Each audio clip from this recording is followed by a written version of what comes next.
उपस्थित पिछड़ा अति पिछड़ा के भाग विधाता डॉक्टर भीमराव अंबेडकर के चरणों में श्रद्धा सुमन अर्पित करता हूं।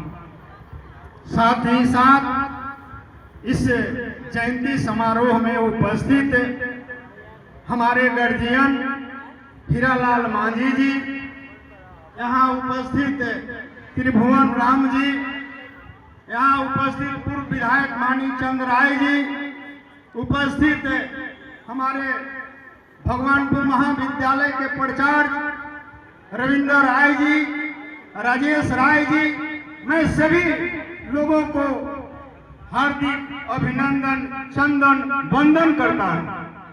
दोस्तों, आप लोग यह जानते हैं कि किसी विभूति की जयंती इसलिए मनाया जाता है कि उस विभूति ने इस समाज को, इस देश को कुछ दे कर गया है। उसी की बदौलत हम किसी भी विभूति की जयंती मनाते हैं।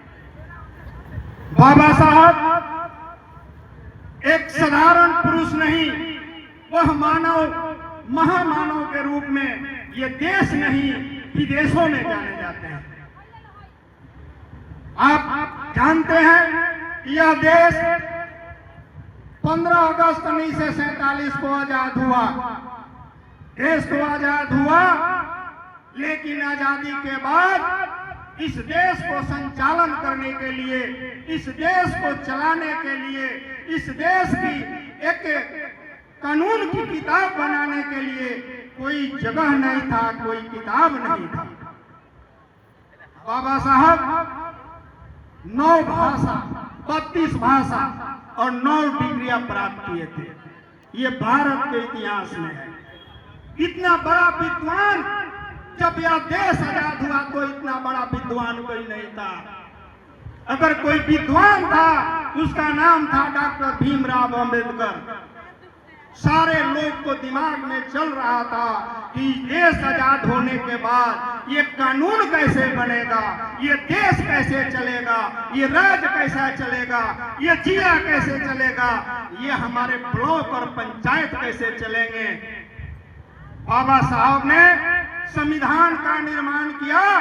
उस संविधान में 395 अनुसूची और 12 सूचियां तैयार की। आज उसी 395 अनुसूची अनुच्छेद को 444 कर दिया गया है। ये संशोधन करके, ये संशोधन करके, लेकिन मूल रूप से आपका ये अनुच्छेद जो बाबा साहब के संविधान में था, वो मात्र 395 ही था। उस संविधान में आपके अधिकार की चर्चा की गई है। उस संविधान में आपकी मौलिक अधिकार का वर्णन किया गया है। शिक्षा का अधिकार होगा, स्वतंत्रता का अधिकार होगा, समानता का अधिकार होगा, स्वतंत्र रूप से धर्म में जीने का अधिकार होगा। ये तमाम चीजें बाबा साहब ने अपने ये कानून के किताब में, ये भारत के संविधान में लिख कर गया है। आज हम और आप उस मूल मंत्र को समझ नहीं पाते हैं, नहीं समझ पाते हैं उस मूल मंत्र को, जिसके चलते आज हम आप बिखरे हैं। बाबा साहब ने सोचा था समता मूलक समाज बनाने का, जिसका मौलिक अधिकार का चर्चा आपको अनुसूची में किया गया है। बाबा साहब ने कहे, ये मेरे अनुयायियों, ए पीड़ितों, ए शोषितों, ए पिछड़ों, ए अति पिछड़ों, पढ़ना लिखना सीखो, पढ़ना लिखना सीखो, शिक्षित बनो, संगठित रहो और संघर्ष करो। लेकिन हम और आप उस मूल मंत्र को उतना नहीं प्राप्त कर सकते हैं।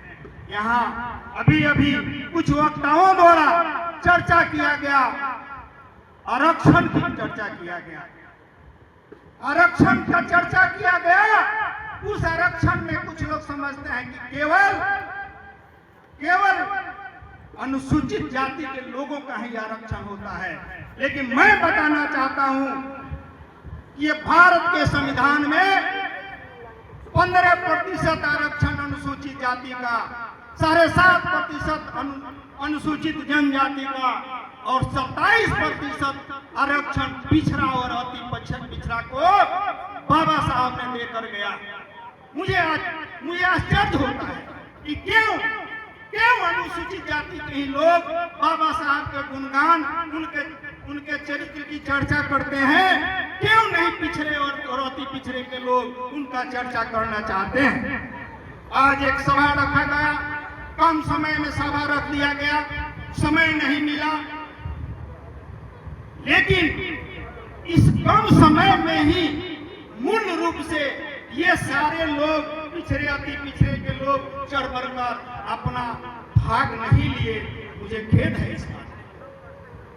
खैर, मैं कहूंगा कि बाबा साहब ने जो चीज आपके संविधान में दे गए उसका अनुसरण करना पड़ेगा, केवल मंच से कहना नहीं होगा।